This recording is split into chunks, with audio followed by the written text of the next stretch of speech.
dating close in security ni Pangulong Bongbong Marcos na magiging mahusay itong leader. Bata pa lang anya si PBBM ay likas na itong matulungin at mabait. Alamin natin ang iba pang detalye mula kay Mean Corvera. Naging emosyonal ang isa sa mga naging tagapag-alaga ni Pangulong Ferdinand Marcos Jr. matapos ang kanyang panunumpa sa pwesto ngayong araw. Sabi ni retired Air Force Staff Sergeant Ricky Sindayen, mamimiss niya ang pagiging makulit pero mabait at maalalahanin si PBBM. Minsan kalaro ko sa kalaro namin being bodyguard, minsan kung wala siyang kalaro sa tennis sa Malacanang Park, kinalalaro namin yan. Swimming, yan. Tapos samahan namin sa eskwela kung duty ako sa kanya. Kasi ang duties ko po, main is President.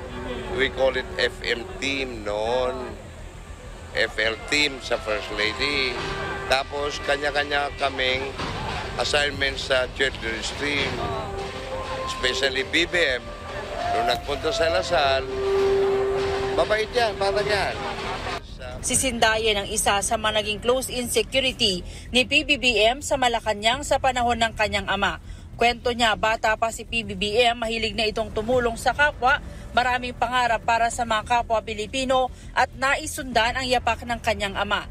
Naniniwala siyang tulad ng kanyang ama, magiging magaling rin itong leader ng bansa. Ang narinig ko lang po na pinagkikinta nila noon, tatay, na gusto niyang papasok sa politika kasi gusto niyang, parang nakikita ko noon, in my own viewpoint, no? Parang he's interested to follow the footstep of his father. Dati pa? Oo. Yan. Kaya hindi siya nagsusurrender yan. Gusto niya talaga tutulong sa Pilipinas yan. Bilang isa sa mga aniyay tumayong magulang ni PBBM, proud siya na sinundan nito ang yapak ng kanyang ama. Pero hindi niya raw maiwasang malungkot dahil mahihirapan na raw siyang makalapit sa Pangulo. Kaya ang kanyang mensahe sa Pangulo. Kaya mamimiss kita, sir, na mahirap nang makausap kita. Siguro mag-a-appointment na ako. Kasi marami, lalong-lalo, sir, marami kang problemang gagawin. Especially yung agriculture na pangarap mo, sir. Nakakaya nga.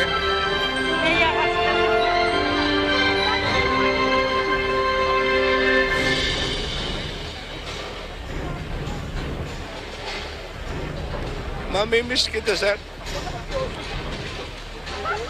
Mahirap ka ng lapitan. Magkano mo kamahal si PBBM? Parang anak ko na.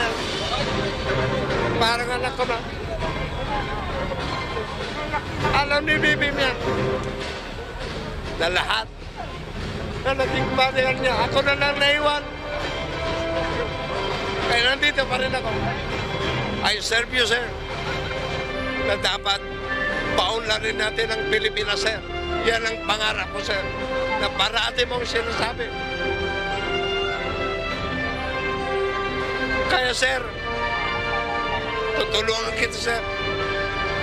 Sasamahan kita, sir. Alright. So, ayan mga babae, napanood nyo po. Napanood nyo, di ba?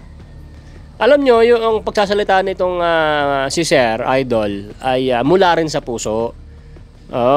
Kaso, sir, ay yung 3 taon na pamamalagi ng presidente na si amo mo, na naging pinag-bodyguardan mo, wala pa pong nakikita ang sambayan ng Pilipino. So, nalulungkot man kami na pinagtatanggol mo siya, sa nakikita po kasi ng mas maraming mga tao ay mas lalong gumulo ang Pilipinas. Mas lalong naghirap, mas maraming utang, mas maraming kawatan, mas maraming nagnakaw, mas maraming naging demonyong kawatan.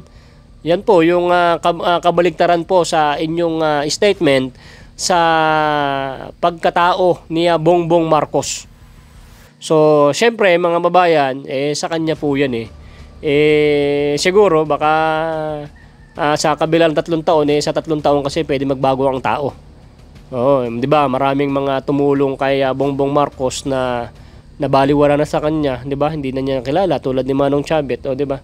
At yung mga Pilipino na umasa na may 20 pesos na kilo na bigas sa buong Pilipinas, saan lang napunta, 'di ba?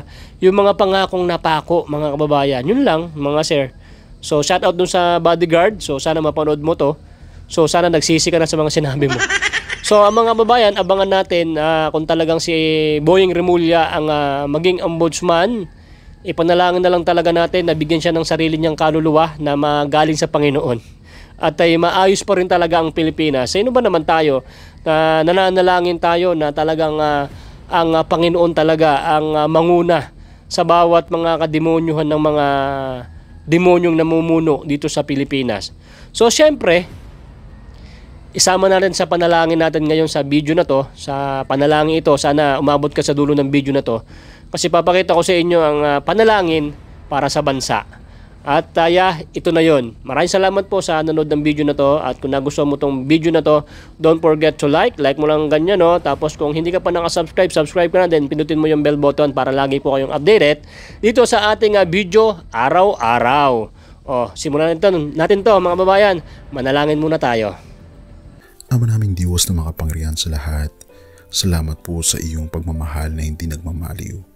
Sa gitna ng kaguluhan sa aming bansa, turuan niyo po kaming magtiwala sa iyong hustisya at hindi sa hustisya ng tao.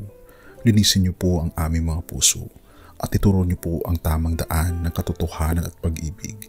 Tulungan niyo po kaming maging ilaw sa gitna ng dilim at ipakita sa mundo na may pag-asa pa sa pangalan ng aming Panginoon Hesus. Salamat po sa pag-ibig po ninyo at salamat sa pagdinig ng aming mga panalangin at iligtas niyo po kami. Sa pangalawa po niyong pagparito at patawarin po kami sa lahat ng aming mga pagkukulang at pagkakasala sapagkat ito po ang aming samutiling sa matamis na pangalan ng aming Panginoon Hesus. Amen. Sa lumang silid, mag-isa kang tahimik. Walang kamera, palakpak ay wala na.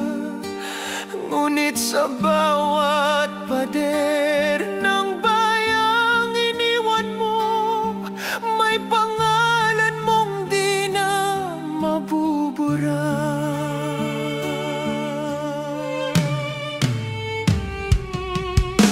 Minsan kang naging balikat ng mahihina, kalaban ng takot, kakampi ng masa.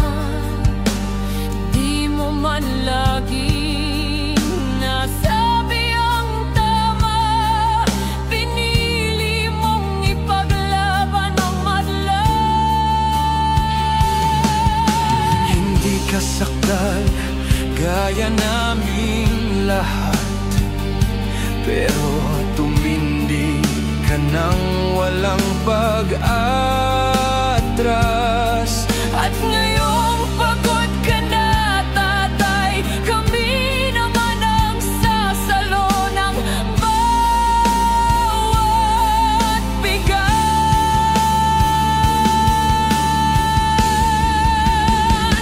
Hanggang sa dulo, ikaw ay mahal. Kahit papagod na ang iyong katawan, tatay, salamat sa iyong paglaban. Ngayon kami naman hanggang sa dulo.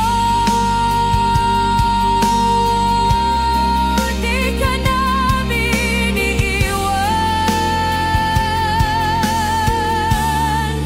Ang kwento mo'y dala ng bayan.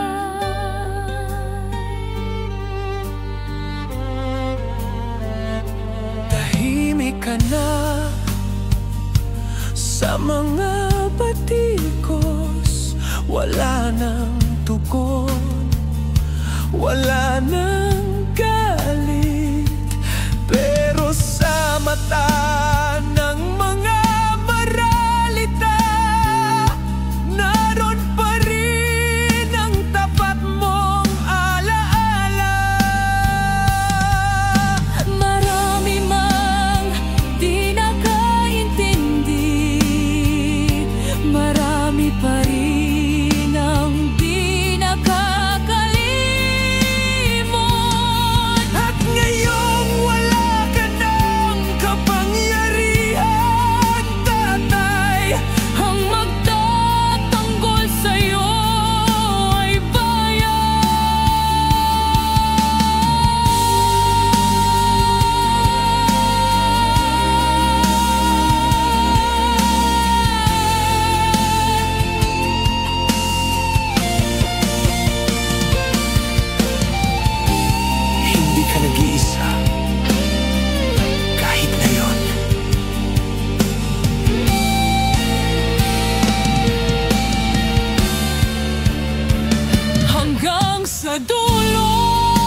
At yun na nga mga kababayan, ano na ang masasabi mo?